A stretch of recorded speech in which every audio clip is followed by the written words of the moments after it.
This is Nightly Business Report with Tyler Matheson and Sue Herrera. Funded in part by... All it takes is a spark. One idea to take flight. The courage to seek the unknown. To innovate, disrupt, to move us all forward. To explore a different perspective. At NASDAQ, we connect the world. Its ideas, its capital, its businesses, the people that drive global economies. The future isn't tomorrow, it's right now. All it takes is a spark. NASDAQ. We are committed to pass tax reform. It will be very significant.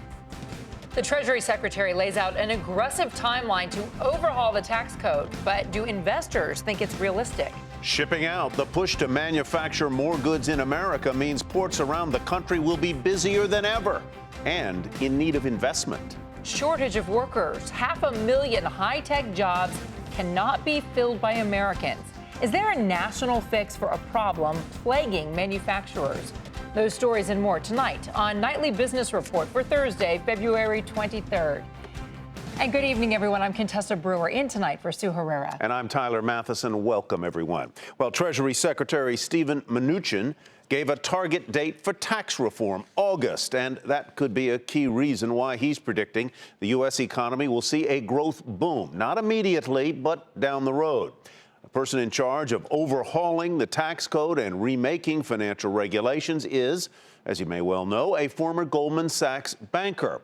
He also led OneWest Bank, formerly IndyMac, which he bought from the federal government in 2009. Beyond Wall Street, though, he has financed more than 100 Hollywood films.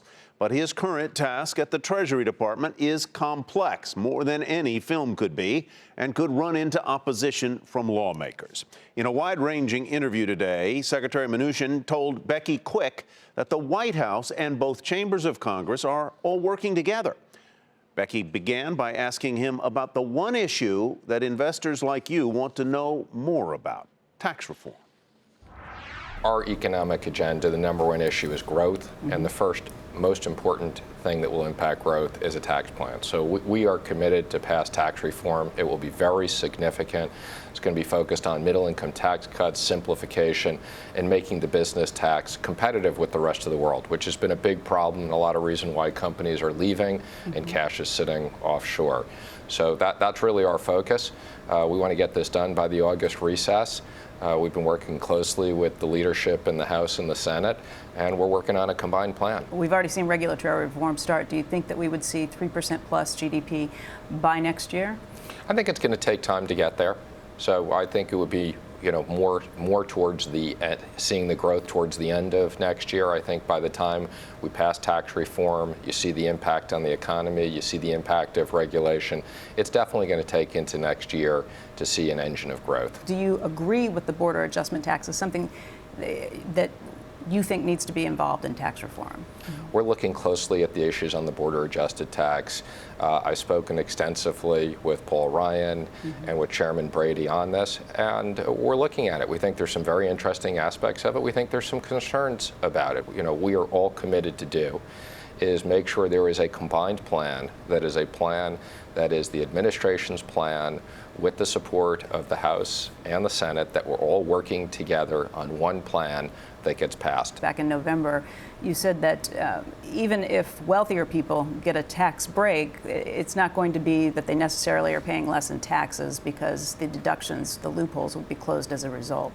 Do you stand by that now that you're actually in the administration and in your position as Treasury Secretary? There's been a lot of comments on that, and I actually think there's a rule. I think during my confirmation it got named the Mnuchin rule.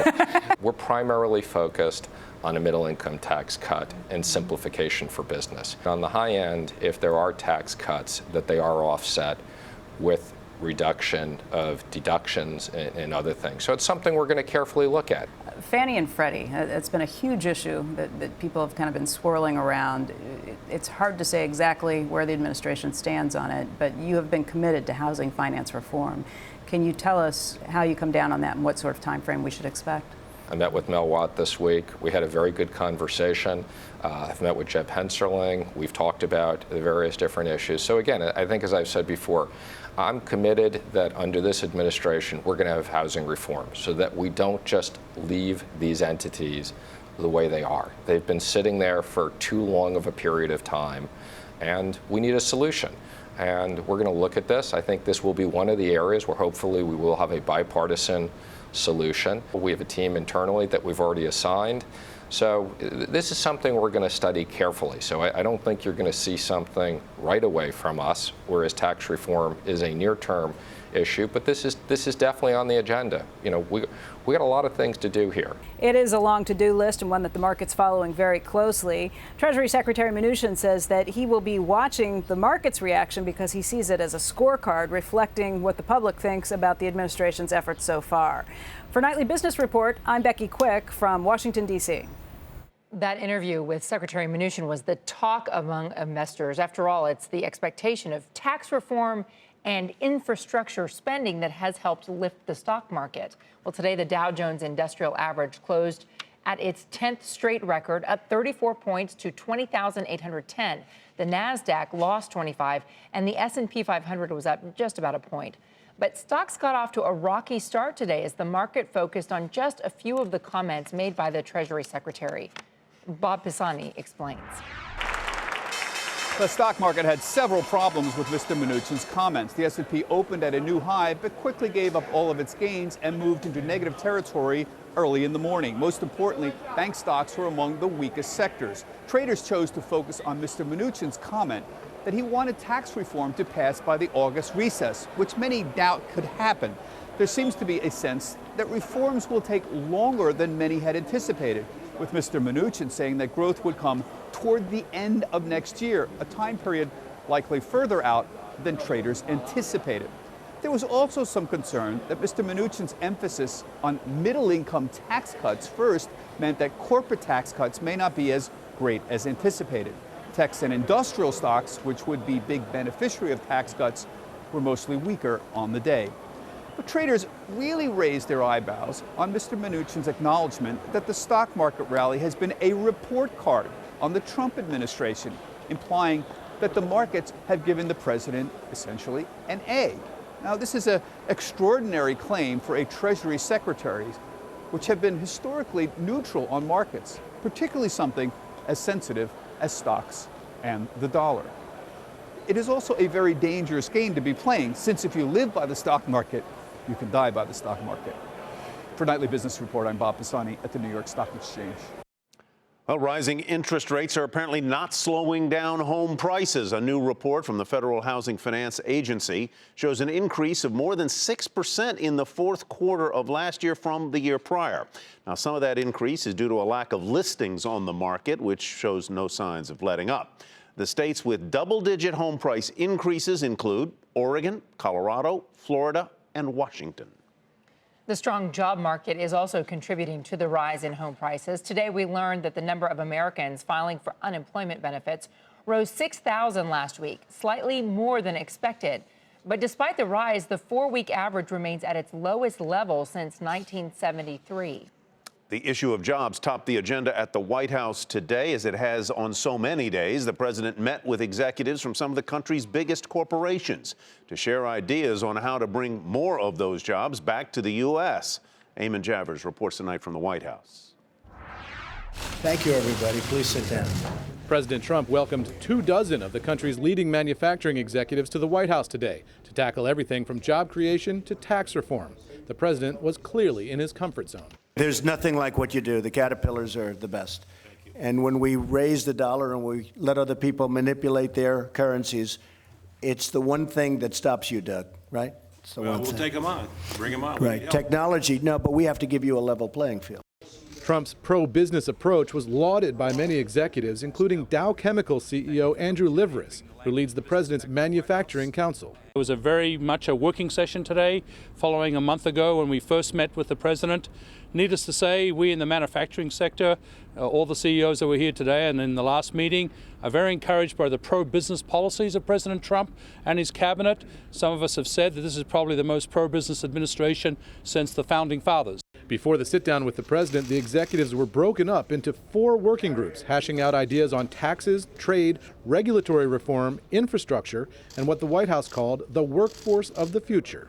The White House granted us behind-the-scenes access to these closed-door meetings as the president's daughter, Ivanka Trump, sat in on that last session, along with billionaire Wilbur Ross, the president's pick for Commerce Secretary. Ivanka's husband, Jared Kushner, worked the rooms with Vice President Mike Pence, who asked the CEOs for specific suggestions. It wasn't all agreement behind the scenes. At one point, 2 CEOs squared off on the border adjustment tax. One CEO suggesting it could create 2 million new jobs, but another one disagreeing, saying it could threaten 42 million jobs. But an overall sentiment of optimism as council members departed the White House. It was a great meeting. It really was. Lots of good discussions. Any specific takeaways, sir? Well, yeah, we'll let the president talk about that. But lots of talk on regulation, tax reform, trade, education. It was really great. You can expect to hear a lot more from this manufacturing council here in Washington. The president said he'd like to hear back from them in 2 months. For Nightly Business Report, I'm Eamon Javers at the White House. Dow Chemical CEO Andrew Liveris also tackled that issue of the future of the workforce post-meeting with President Trump. He said there has to be a systemic fix to address the shortage of workers prepared for jobs that require a background in science, technology, engineering, and math, known as STEM. We have supply side issues today, 500,000 open STEM jobs that we can't fill. We need to fill them with Americans, and we need to do that as a priority. The next several years, 3 to 5 million new jobs, even without the pro-growth policies of President Trump. There will be more jobs to fill. So is there a national fix to address this issue, one that will help employers fill those high-tech jobs in the years to come? Martin Vanderwerff is Associate Director of Georgetown University's Center on Education and the Workforce. Mr. Vanderwerff, welcome. Good to have you with us. A lot of people point to deficits in the American education system as one of the explanations why there are jobs that cannot be filled with American workers, high-tech jobs in STEM most especially. Does the American education system need to be disrupted? If so, how and by whom? Well, you know, we've been thinking and talking about this project and problem for a long time. There's been a lot of emphasis on trying to get more students into STEM, and actually it's been succeeding a little bit. The problem is that a lot of these students aren't completing. And so the overall increase in students who are graduating with degrees in STEM has been pretty much not so meaningful. It hasn't really increased very much at all in the last few years. Why aren't they finishing? Is it too hard? Big washout rate, less emphasis on really getting them through, big emphasis on getting them in, but not as much emphasis on getting them out. That's been a problem at a lot of universities for a long time. There are companies, and I've just spoken with some of them, Martin, that say in order to fill their own skills gap, they've started getting them earlier and earlier into apprenticeships programs. They're going to local high schools and offering them paid apprenticeships along with high school credit. And they say, yeah, we go to 16 high schools. We accept all 7 students who apply. Why isn't there more interest at a younger level in these jobs that are great paying, and they're great paying often right out of high school if you can get the technical education?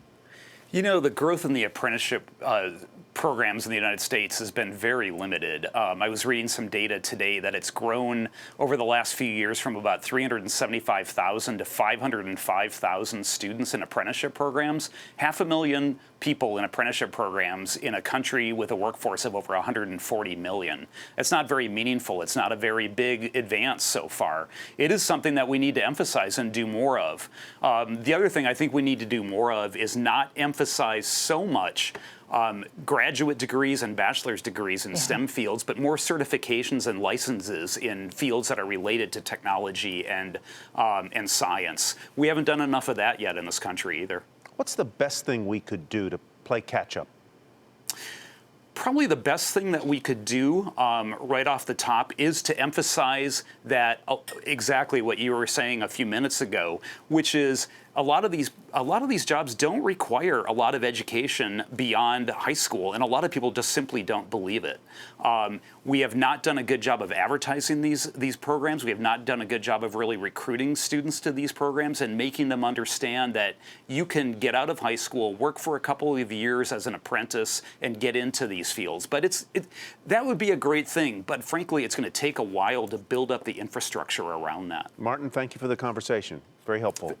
Martin You're welcome. Vanderwerff Thanks for having me. You bet, with Georgetown University's Center on Education and the Workforce.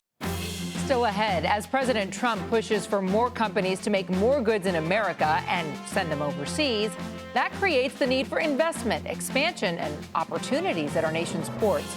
We'll take you to the Port of Charleston, where the issue is a hot topic.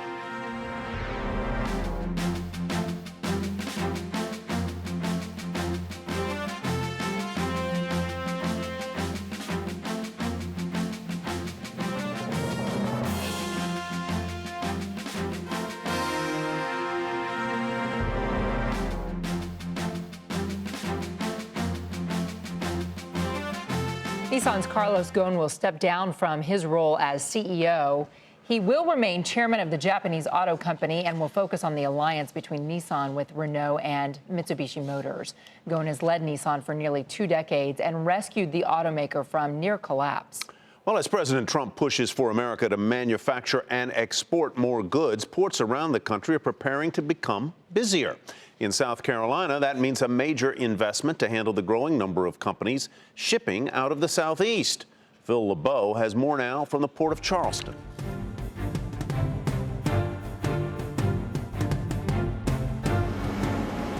Watch how quickly cargo is loaded and unloaded at the Port of Charleston, and you see why it's become the 10th busiest port in the country.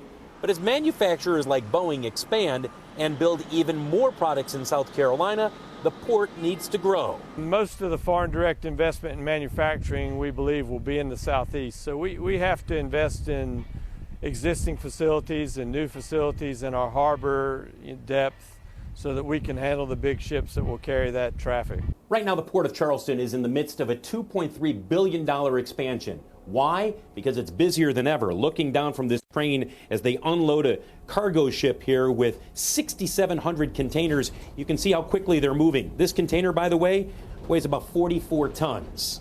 Even as container traffic grows, Charleston has become even busier shipping out SUVs. These are from BMW. The company exported more than 250,000 from the U.S. last year, all built 3 hours north of Charleston in Spartanburg, South Carolina. The plant is already BMW's largest in the world. But as Donald Trump pushes to have companies build more in the U.S., the German automaker is investing $1 billion in the plant to make it more efficient. Meanwhile, the Port of Charleston will soon be adding more vehicles it will export as Volvo opens a plant in South Carolina. Logistics, availability of skilled labor. We need a port close by. And I think also a very positive business orientation from the administration. A rising tide of exports in a harbor focused on the growth of made in the USA products. Phil LeBeau, Nightly Business Report, Charleston, South Carolina. Lending Tree at tops estimates, and that's where we begin tonight's market focus. The company, which provides an online marketplace for loans, also topped its own expectations and said results were helped by an increase in loan requests and strong demand for the company's non-mortgage products. Lending Tree said it also sees this quarter's revenue above expectations. Shares rose 9% to $122.25.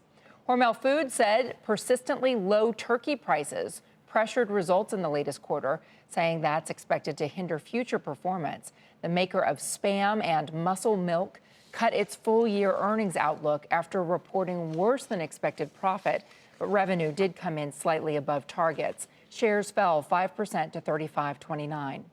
Medical device maker Boston Scientific said it was recalling its Lotus heart valves after reports of a manufacturing issue. The company said it plans to return the product to its European markets in the fourth quarter.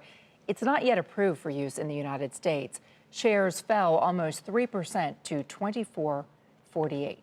The online home furnishings retailer Wayfair reported a loss, but it was still better than expected as the company benefited from an increase in active customers and deliveries. Revenue also topped estimates, but the company did issue a soft sales outlook for the current quarter, and that sent shares lower by 6.5%. They finished at $38.58. Kohl's, meantime, reported better than expected profit and hiked its dividend 10% to 55 cents a share. The retailer also posted revenue in line with expectations, but said it sees same-store sales for the year coming in a little bit below estimates. Kohl's shares off 2% to $40.91. Gap said strength in its Old Navy brand helped its quarterly results. Profit in line with estimates, while the apparel retailer's revenue topped expectations. Shares initially rose in after-hours trading, but ended the regular session down more than 3% to $23.97. And Hewlett-Packard Enterprises said weak sales in its enterprise group caused overall revenue to fall and miss estimates. Profit did beat Wall Street's targets, but the tech company slashed its earnings outlook for the full year, citing pressure from exchange rates, higher commodities pricing, and near-term execution issues. Shares initially fell in extended hours and also ended the regular trading day down a fraction at $24.66. Well, as we've been reporting, a major theme of the Trump administration is jobs. And today that was a key discussion point between the president and a number of CEOs. But when it comes to bringing jobs back home, there's one country in the crosshairs, China. Mnuchin talked to some Chinese workers in the factory town of Jiaxing. U.S. President Donald Trump and his supporters have been critical of China for supposedly stealing American jobs. Well, in the factory town of Jiaxing, Chinese workers see things very differently. I don't think Trump is correct. American companies come to invest here. They reap rewards, and we do too. It's a win-win. Many business people open factories here, and they are thriving. If Trump demands that the factories go back, that could hurt them. For the Chinese, a lot of jobs that have shifted from the U.S. have lifted people here out of poverty, a reason why this country has gained wealth. But to some, that doesn't mean Americans have lost out. Chinese people work very hard. What we do at the factories takes long hours, and other people despise doing it. So I don't think we are stealing anyone's jobs. If anything, they worry jobs here will move to other low-cost countries, and so they're brushing up on their skills. Doing business is essentially all about competition. A message they hope will be heard in the White House. For Nightly Business Report, I'm Mnuchin in Jiaxing, China. Coming up, the robot revolution. Will the workplace as we know it soon be a thing of the past?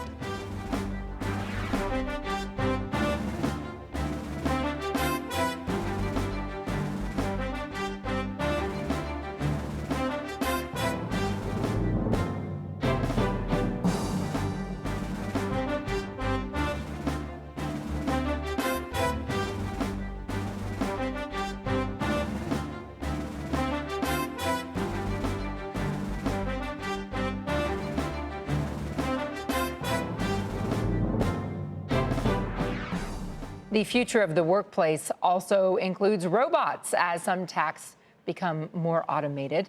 That has many employees concerned that they will one day be replaced by machines. I've seen them, robot news anchors. But a few startups have You're sitting next to one. Oh, you're a robot?